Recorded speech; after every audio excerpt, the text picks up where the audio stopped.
নমস্কার, রাধে রাধে সবাইকে। আজ আমরা জানবো তুলা লগ্নের শুভ অশুভ গ্রহ। আপনার জন্মছকের ফার্স্ট ঘরে যদি 7 নম্বর লেখা থাকে তাহলে আপনার তুলা লগ্ন। তুলা লগ্নের মালিক হলো শুক্র। শুক্র এই লগ্নে 1 নম্বর ঘর এবং 8 নম্বর ঘরের মালিক। এক নম্বর ঘর লগ্নের ঘর, 8 নম্বর ঘর অত্যাধিক অশুভ ঘর। কিন্তু এই অবস্থায় শুক্র লগ্নাধিপতি হওয়ার কারণে এবং লগ্নাধিপতি গ্রহ কোনোদিনই অশুভ ফল প্রদান করে না, তাই এই এই লগ্নে শুক্র অষ্টম ঘরের অশুভ ফল ছেড়ে দেবে এবং শুভ ফল প্রদান করবে। তাই তুলা লগ্নে শুক্র একটি বিশিষ্ট যোগকারী এবং শুভ গ্রহ। শনি শনি এই লগ্নে 4th হাউস এবং 5th হাউসের মালিক। 4th হাউস একটি অত্যন্ত শুভ ঘর এবং জন্মছকের কেন্দ্রের ঘর, এবং 5th হাউস একটি শুভ ঘর এবং জন্মছকের ত্রিকোণ ঘর। তাই দুটি অত্যন্ত শুভ ঘর পাওয়ার কারণে শনি এই লগ্নে বিশিষ্ট যোগকারী এবং শুভ গ্রহ। বুধ বুধ এই লগ্নে 9th হাউস এবং 12th হাউসের মালিক। 12th হাউস একটি সমঘর এবং 9th হাউস জন্মছকের সব থেকে শুভ ঘর। একটি সম আর একটি অত্যন্ত শুভ ঘর পাওয়ার জন্য বুধ এই লগ্নের ক্ষেত্রে শুভ ফল প্রদান করবে। চন্দ্রমা চন্দ্রমা এই লগ্নে 10th হাউসের মালিক।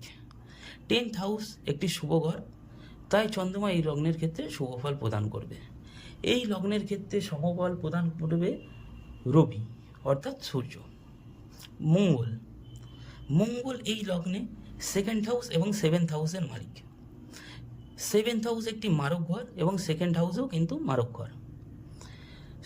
7th হাউস যেহেতু ফার্স্ট মারক ঘর এবং 2nd হাউস যেহেতু দ্বিতীয় মারক ঘর, মঙ্গল তুলা লগ্নে দুটি মারক ঘরের মালিক হওয়ার কারণে এই লগ্নে মঙ্গল সর্বাধিক অশুভ ফল প্রদান করবে এবং মঙ্গল তুলা লগ্নের ক্ষেত্রে সব থেকে অশুভ গ্রহ। বৃহস্পতি এই লগ্নে 3rd হাউস এবং 12th হাউসের 3rd হাউস এবং 6th হাউসের মালিক। বৃহস্পতি এই লগ্নে দুটো অশুভ ঘর পাওয়ার কারণে বৃহস্পতি তুলা লগ্নের ক্ষেত্রে একটি অশুভ গ্রহ।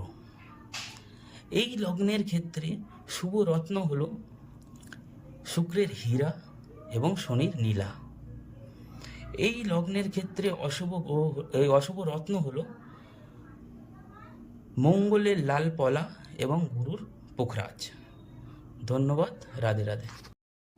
নমস্কার, রাধে রাধে সবাইকে। আজ আমরা জানবো তুলা লগ্নের শুভ অশুভ গ্রহ। আপনার জন্মছকের ফার্স্ট ঘরে যদি 7 নম্বর